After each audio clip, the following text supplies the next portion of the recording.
Jaya Radha Madhava Kunja Bihari.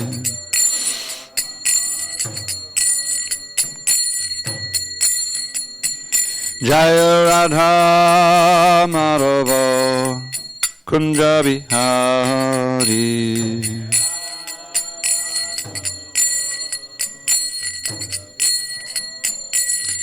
Gopi Jana Vallabha Girivardhari.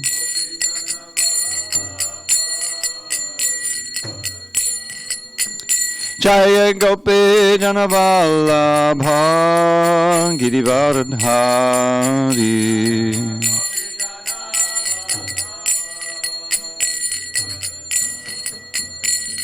Yashodanandana Brajajana Ranjana. Yashodanandana Brajajana Ranjana. Yamuna Tira Vanachari.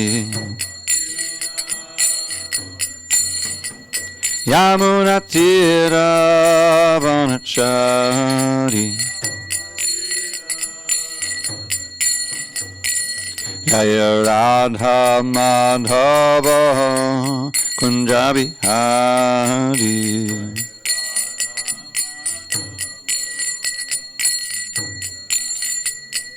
Jaya Radha Madhava Kunja Bihari.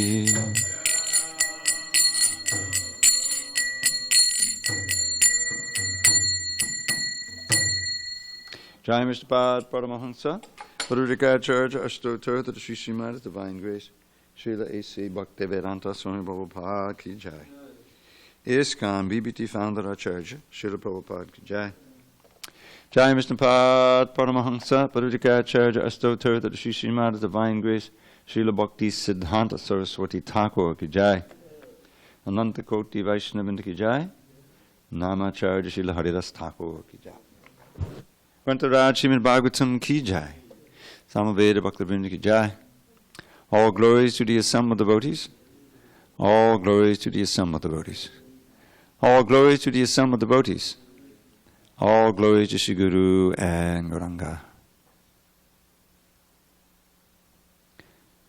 Narayanam Namaskritya Narang Chaiva Narottamam Devim Saraswatim Vyasam Tato Jayamudirihet.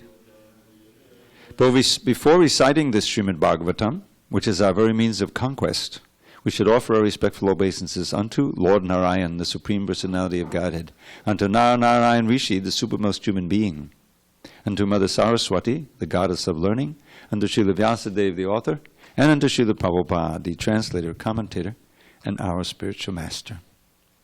Nashta Prayesha Bhadreshu Nityam Bhagavata Sevaya Bhagavatuttama Shloke Bhakti Bhavati Naishtiki. By regular attendance in classes on Srimad Bhagavatam and by rendering devotional service to the pure devotee, all that is inauspicious within the heart is destroyed almost to nil. And loving devotion to the Supreme Lord, who is glorified in transcendental songs, is established as an irrevocable fact. Om Namo Bhagavate Vasudevaya. Om Namo Bhagavate Vasudevaya. Om Namo Bhagavate Vasudevaya.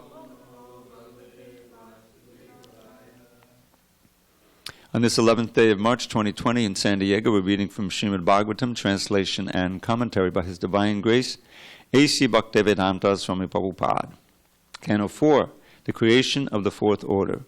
Chapter 22, Prithu Maharaj's Meeting with the Four Kumaras. Text 53. Evam adhyatma yogena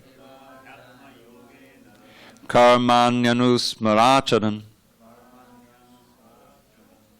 Let's try it again. Karmanyanusamacharan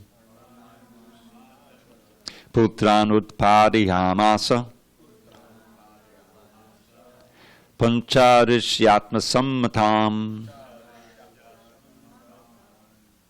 evamadhyatma yogena karmanyanusmaracharan putran utpadiyamasa pancharishyatma sammatan evamadhyatma yogena karmanyanusamacharan putran utpadiyamasa pancharishyatma sammatan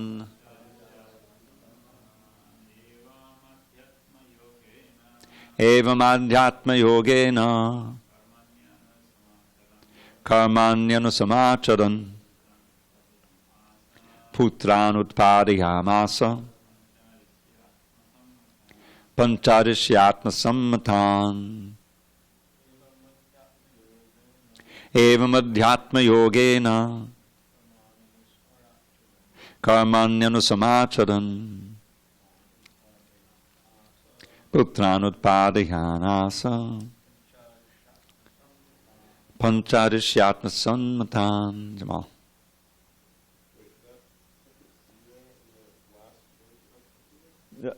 What's that? What, last line? Which line? Pancharish, then the Y goes with the next because it was an I, but it became a Y, so it's pancharishyatma sammatan. The second C is, the first C, the second C is good. Pancharichi. I'm sorry. I missed it. Pancharchishyatma sammatan. I was leaving that C out, sorry. Messed it up. Evamadhyatma yogena karmanyanusamacharan putran utpadiyamasa panchachishyatma sammatan evamadhyatma yogena karmanyanusamacharan putran utpadiyamasa panchachishyatma sammatan evamadhyatma yogena karmanyanusamacharan putran utpadiyamasa panchachishyatma sammatan evam. Thus, adhyatma yogena, by the means of bhakti yoga, karmani, activities, anu, always, samacharan, executing, putran, sons, utpadiyamasa, begotten, pancha, 5, archishi, in his wife Archi, atma, own, sammatan, according to his desire. Translation. Being situated, this is about Maharaj Prithu, describing him. Being situated in the liberated position of devotional service, Prithu Maharaj not only performed all fruitive activities, but also begot 5 sons by his wife Archi. Indeed, all his sons were begotten according to his own desire. Purport. As a householder, Prithu Maharaj had 5 sons by his wife Archi, and all these sons were begotten as he desired them. They were not born whimsically or by accident. How one can beget children according to one's own desire is practically unknown in the present age of Kali Yuga. In this regard, the secret of success depends on the parents' acceptance of the various purificatory methods known as sanskars. The first samskar, the garbhadhana sanskar, or child-begetting samskar, is compulsory, especially for the higher castes, the Brahmins and the Kshatriyas. As stated in the Bhagavad Gita, sex life which is not against religious principles is Krishna himself. And according to religious principles, when one wants to beget a child, he must perform the garbhadhana sanskar before having sex. The mental state of the father and mother before sex will certainly affect the mentality of the child to be begotten. A child who is begotten out of lust may not turn out as the parents desire. As stated in the Shastras, yata yonir, yata bijam. Yata yoni indicates the mother, and yata bijam indicates the father. If the mental state of the parents is prepared before they have sex, the child which they will beget will certainly reflect their mental condition. It is therefore understood by the words Atma Sammatan that both Prithu Maharaj and Archie underwent the Garbhadhana purificatory process before begetting children, and thus they begot all their sons according to their desires and purified mental states. Prithu Maharaj did not beget his children out of lust, nor was he attracted to his wife for sense gratificatory purposes. He begot the children as a grahasta for the future administration of his government all over the world. Om Jnana Timarandasya Jnanandana Shalakaya Chakshur Unmidatam Mena Tasmai Shri Gurave Namaha. I was born in the darkness of ignorance, but my spiritual master Srila Prabhupada opened my eyes with the torchlight of knowledge. I offer my humble obeisances unto him and all members of the Parampara disciplic succession. So we used to have a saying in the civil rights movement back in the 60s, of which I was a member, sort of. And that is, if you're not part of the solution, you're part of the problem. In other words, everyone has to take a stand on this, and if you don't take a stand, then that's a stand in and of itself. Then you're letting evil go on and so forth. So it was this statement that you got to be one way or the other. So that pertains, that idea is reflected in Krishna consciousness also. And that is when we accept the truth of Krishna consciousness and we enter into the practice of Krishna consciousness, there are various do's and don'ts. We know from the Nectar of Instruction, which is very practical, 11 verses of all this essential instruction, by Rupa Goswami. It's a wonderful book, Prabhupada published it in 1976. And we have, first is, choose a spiritual master. You have to have a spiritual master. So he defines that as one who can basically control these 6 urges: the mental urges, mind, the tongue, belly's genital, the urges of anger, the mind, and the speech. And so, so you find a spiritual master who meets these criteria. Now you're ready to go. So then you first find out the don'ts. It's interesting that he first says the don'ts rather than the do's, because before you stop doing all your nonsense, you really can't start Krishna consciousness. At least you have to put it in the background, but suspend it, right? So overeating, over-collecting, struggling very hard for material things. If your mind is always absorbed in getting and spending or material things, how can you have time for contemplation of Krishna? Very, very practical instructions. Niyamagraha, which basically means not performing the regulated duties, or performing them in name only, showing up but your mind is elsewhere, basically. And they emphasize janasanga, association with materialists, is emphasized both in the don'ts and in the do's. Associating with materialists is definitely a no-no, and avoiding association is a do. You see, by that way they emphasize. And then on the positive side, there's enthusiasm, determination, patience, performing all the regulated duties that are described in the Shastras and instructed how to do them. This is all very important. And giving up the association of non-devotees and following in the footsteps of great saints. So what I'm getting at is that the whole idea is that your entire life is reformed in this way. There's always, whatever you're doing, waking up in the morning, taking rest, washing yourself, cleaning your floor, there's a Krishna conscious way to do it. And that's learned from association with devotees or through books and so forth like that. And so at every moment of the day, you're either deciding to follow the program or ignore it and just go with your impulses and conditioned self. So this is really what Krishna consciousness. It's an all-encompassing lifestyle change. That's how to make advancement.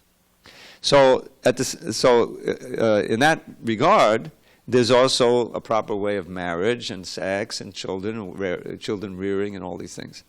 And this idea that the mental state of the man and a woman when they have sex determines the nature of the kid is completely unknown in the modern West. They go with the genes. It's the genes.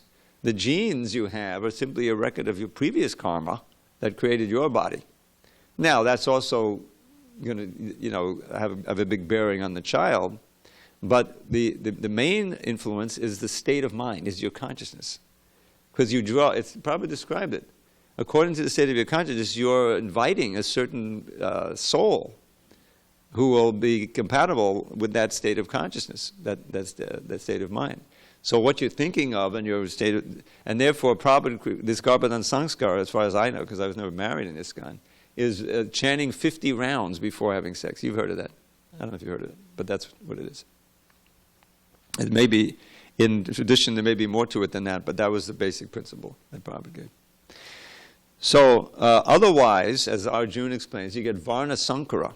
Now Varna Sankara actually means children born of mixed castes, and a whole bunch of rules and regulations. And Kshatriya is not supposed to marry a Brahmin lady, but a Brahmin can marry a Kshatriya lady. And there's all these different things.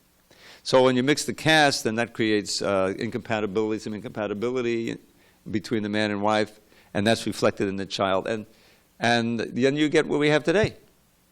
A population that become practically a burden on the earth. People are, uncontrolled, and they're, there's a big, epidemic of depression and loneliness, and suicide is increasing amongst younger people. There's all kinds of reasons for it, but needless to say, this samskara is not being performed. So Maharaj Prithu, as the ideal king, he's a Shakti Vaishnava, and he's showing by his example how to live, as well as ruling everything. He had these 5 sons, which I'm going to read the next verse also, and he did it in such a way that they were all very empowered and wonderful sons. And he did it because he knew that they were going to have to take over the kingdom. So it's not only for his own benefit, but for the benefit of the whole world, to give birth to wonderful sons who will then take over the kingdom eventually. Okay, shall I go on? Vijitasvam dhumrakesham haryaksham dravinam vrakam sarvesham lokapalanam dadaraika pitur gunan. After begetting 5 sons named Vijitashva, Dhumrakesh, Haryaksha, Dravina, and Vrika, Prithu Maharaj continued to rule the planet. He accepted all the qualities of the deities who governed all other planets. So he was highly empowered, obviously. We've already read about him being empowered. Purport: in each and every planet there is a predominating deity. It is understood from the Bhagavad Gita that in the sun there is a predominating deity named Vivasvan. Similarly, there is a predominating deity of the moon and of the various planets. Actually, the predominating deities in all the other planets are descendants from the predominating deities of the sun and moon. Of this planet, Earth, there are 2 Kshatriya dynasties, and one comes from the predominating deity of the sun, and the other from the predominating deity of the moon. These dynasties are known as the Surya Vangsha, that's the sun dynasty, and the Chandra Vangsha, respectively. When monarchy existed on this planet, the chief member was one of the members of the Surya dynasty, or Surya Vangsha, and the subordinate kings belonged to the Chandra Vangsha. However, Maharaj Prithu was so powerful that he could exhibit all the qualities of the predominating deities in other planets. In the modern age, people from Earth have tried to go to the moon, but they have not been able to find anyone there, what to speak of meeting the moon's predominating deity. The Vedic literature, however, repeatedly informs us that the moon is full of highly elevated inhabitants who are counted amongst the demigods. We are therefore always in doubt about what kind of moon adventure the modern scientists of this planet Earth have actually undertaken. So one of the things here that we have to kind of accept, there's these different levels of existence. That's what we hear about the higher planets. We hear about the lower planets. And these beings in higher planets, their bodies are not necessarily made with the same proportion of earth, water, fire, air, ether, mind, intelligence as ours are. And there may be, like Brahma's body is mostly almost all intelligence. That's one of the reasons he can live so long. 311 trillion years plus. Intelligence doesn't decay the same way, but he still has a certain element of earth and the other elements are there. And eventually he also has to leave that body. But on these higher planets, these beings have different proportions of bodies, and therefore we can't perceive them. They're there. Just like we have faith that the mind exists, right? But we don't realize that there are beings whose form is mostly mind and intelligence. That's out of our ken. We haven't been able to detect that. But we should see that even in material science, there are whole fields that have opened up, let's say in the last 100 years, because they increased their ability to perceive smaller things and bigger things. The power of the telescopes, the power of the microscopes, and all kinds of other things. Just the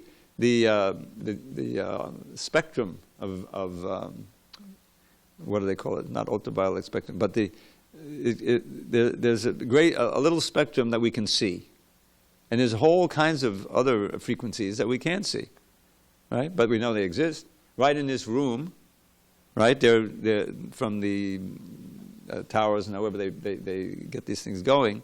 There are like 500 channels of TV and everything, but we can't see them because we don't have a TV here, But if we had the tuner, we say, oh, it's real, it's there, but it's just subtle. So our ability to perceive with these senses is extremely limited. That's one of the 4 defects. And so we have to, make that leap of faith that there are all these things going on, that there is God, there is Krishna, there are all these other beings that exist that we can't perceive, but that have influence on us. The demigods certainly do. Everything all the motions of our body is under the control of the different demigods. So that this is a completely different view of reality. The first thing we have to understand is nothing is impersonal. Behind everything, there's a person. Just like this building.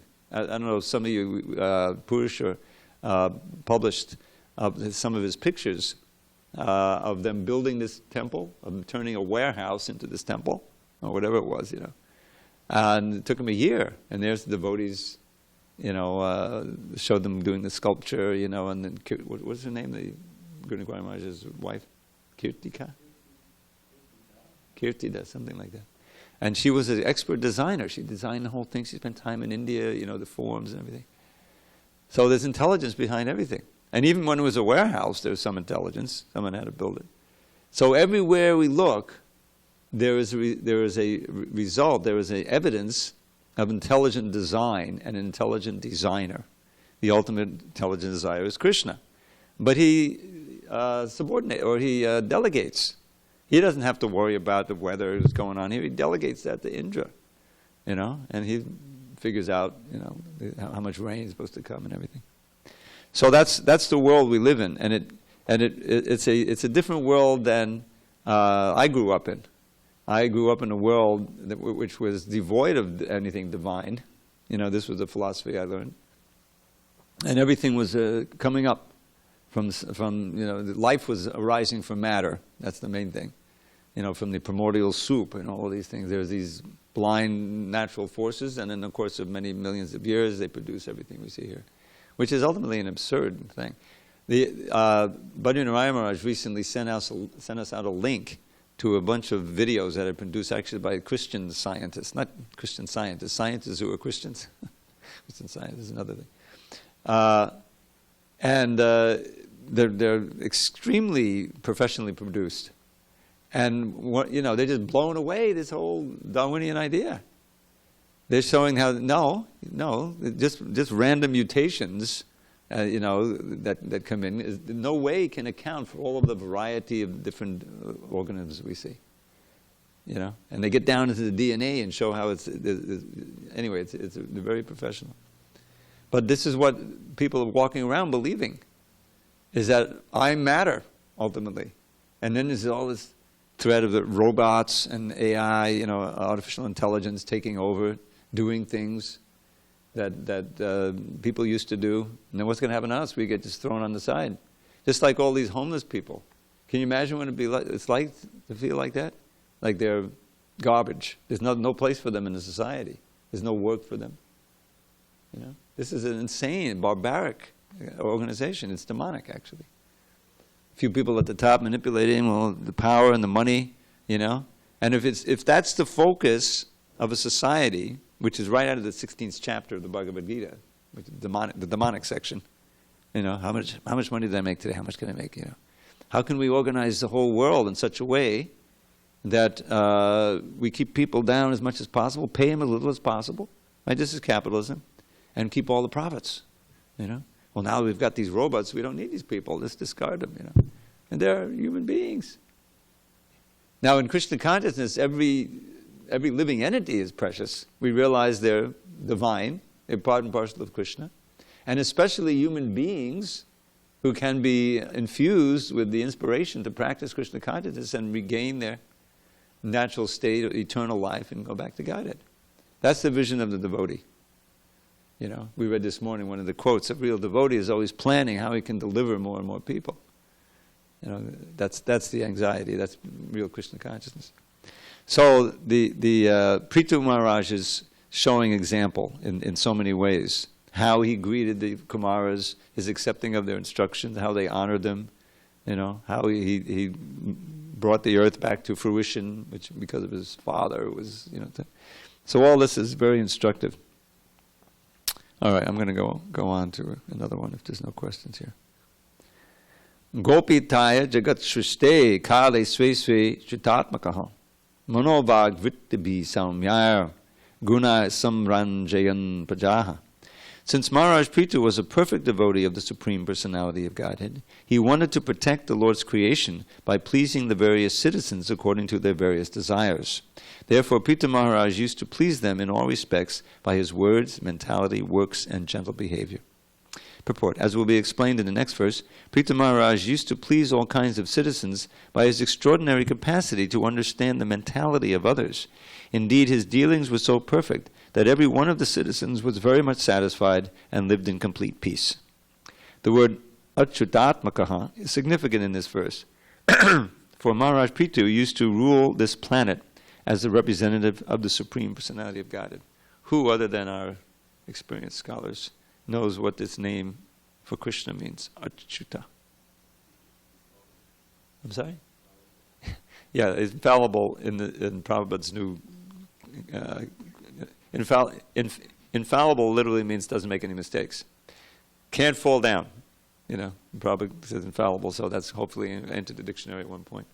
Yes, one who means he cannot be overwhelmed by the influence of the material energy. Can't fall under the control of that. The word Achyutatmaka is significant in this verse because King Prithu used to rule this planet as a representative of the Lord. He knew that he was the representative of the Lord and that the Lord's creation must be protected intelligently. Atheists cannot understand the purpose behind the creation. Although this material world is condemned when it is compared to the spiritual world, there is still some purpose behind it. Modern scientists and philosophers cannot understand that purpose, nor do they believe in the existence of a creator. They try to establish everything by their so-called scientific research, but they do not center anything around the Supreme Creator. A devotee, however, can understand the purpose of creation, which is to give facilities to the individual living entities who want to lord it over material nature. The ruler of this planet should therefore know that all the inhabitants, especially human beings, have come to this material world for sense enjoyment. It is therefore the duty of the ruler to satisfy them in their sense enjoyment as well as to elevate them to Krishna consciousness so that they all can ultimately return home back to Godhead. With this idea in mind, the king or government head should rule the world. In this way, everyone will be satisfied. How can this be accomplished?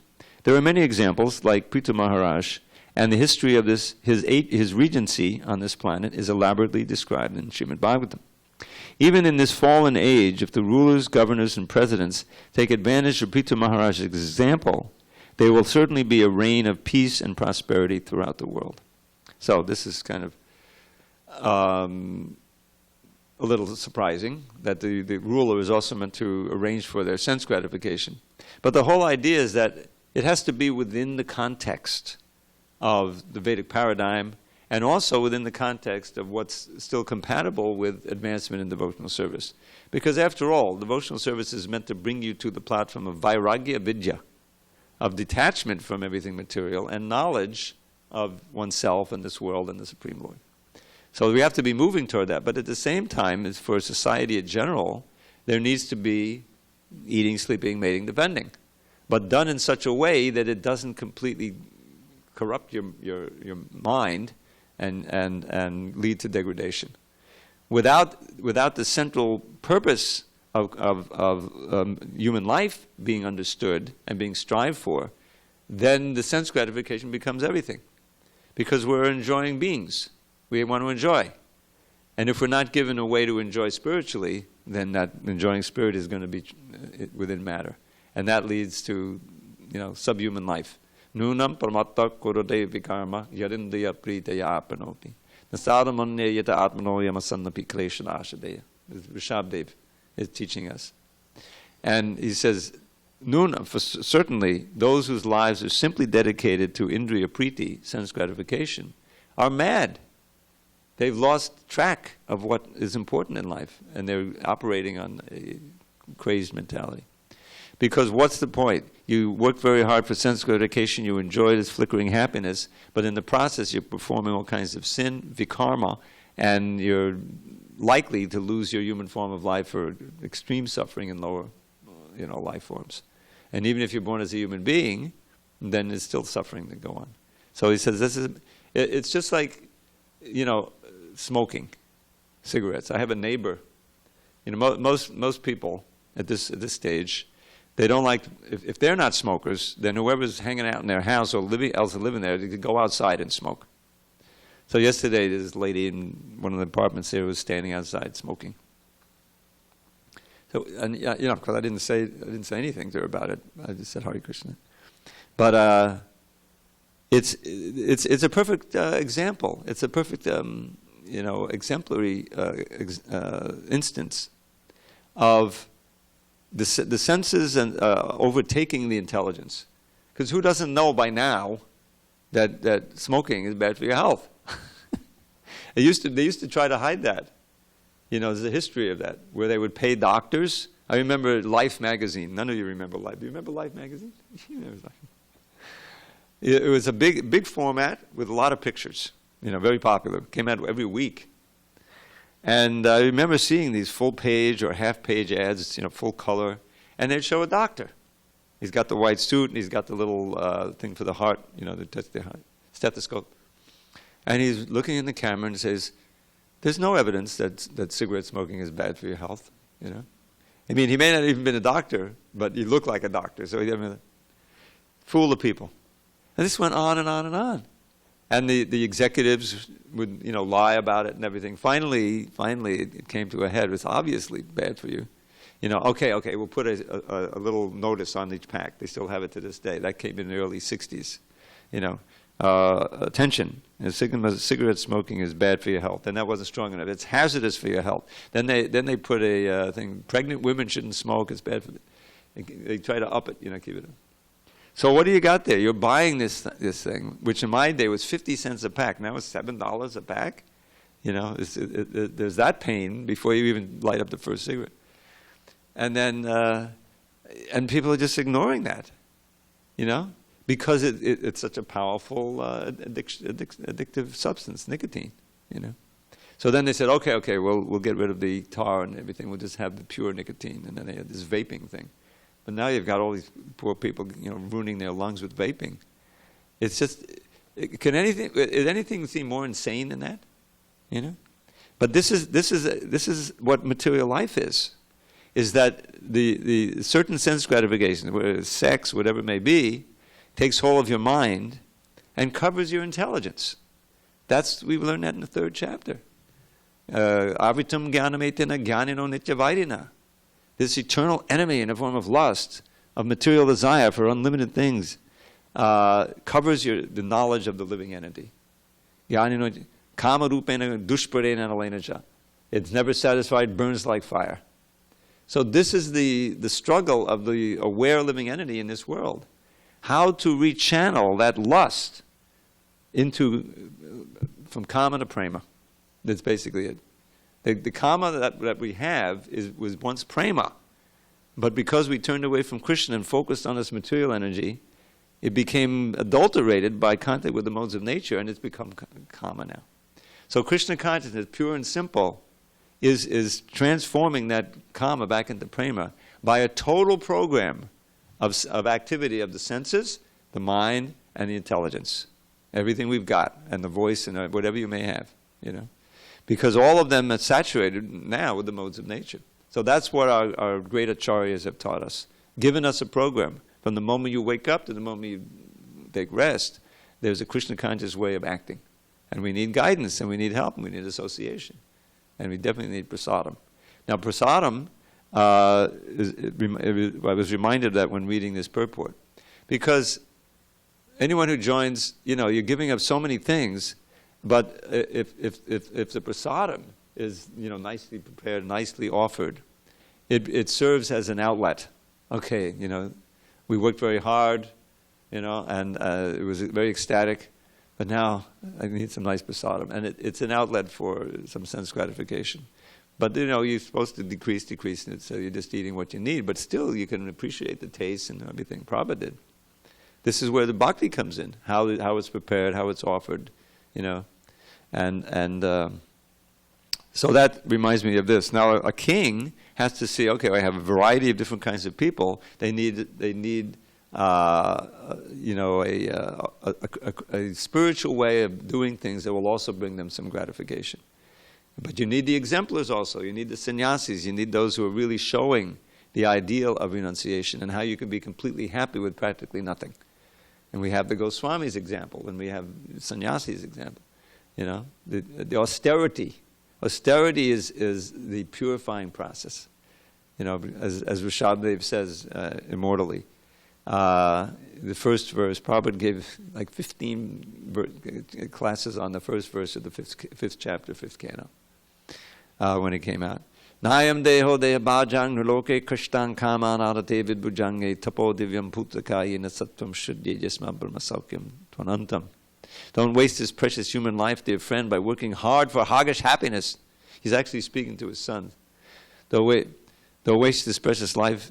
Don't waste this precious life, human life, dear friend, by working hard for haggish happiness. Through abnegation, worldly life transcend and learn to taste divine love's endless bliss. He uses the word tapasya. I kind of tweaked it a little bit. Through bhakti yoga, worldly life transcend and learn to taste divine love's endless bliss. But here he's contrasting maya sukhaya, the flickering material happiness that keeps us bound to this world and plants a desire seed in your mind that takes you to another body, with brahmasaukyam, spiritual happiness, which comes through Krishna consciousness, and which is anantam, endless. This is the big difference. Material happiness is flickering. You aspire for it, you have to work very hard for it, then you experience it, then you remember it, and it brings you back again to the same thing. You see? It's just like taking a drug. But spiritual happiness, if you can purify, it's purification. It says, tapo divyam putrakayena sattvam shuddhye jasmad. All sons, he's speaking to his sons, engage in austerity, divine austerity. Because as austerity is demonic. Think of Hiranyakashipu. All the demons realize the power of austerity. That's why they're all great yogis. They can get those powers, and shape-shifting. Imagine how powerful that can be. So, but no, that's not tapo divyam. That's tapo asuric. So, divine penances, as prescribed, what's the advantage? Purify your existence. Everything gets purified, mind, body, senses, words. And from that, shuddhye jasmat brahmasaukyam tvanantam. And from that purification, you become eligible to taste endless spiritual happiness. And it's ever increasing. We read about that. So where do you find that in the material world? So that's where we want to go. But to get there, we need all for a whole society to be organized in Krishna consciousness, obviously you have to meet the needs of all the material needs, which he did so perfectly. But at the same time, he was an example of pure spiritual consciousness. And this is the perfection of it. And you see how far we are from that, the leadership today. They haven't a clue. The worst rise to the top. The most ruthless, and those who are most expert at fooling the people, of lying to them, isn't it? They rise to the top. Don't forget this term. I think I mentioned it before, but some of you weren't. Kakistocracy. Have we gone through that? You haven't heard of it before? It means rule. Kakistocracy, like with democracy, aristocracy. Kakistocracy means rule by the worst of the society. That's exactly what we have today. So we have a lot of work to do. Any kind of final comments or questions on any of these points? Okay. All glories to Srila Prabhupada. Hari Hari Bol.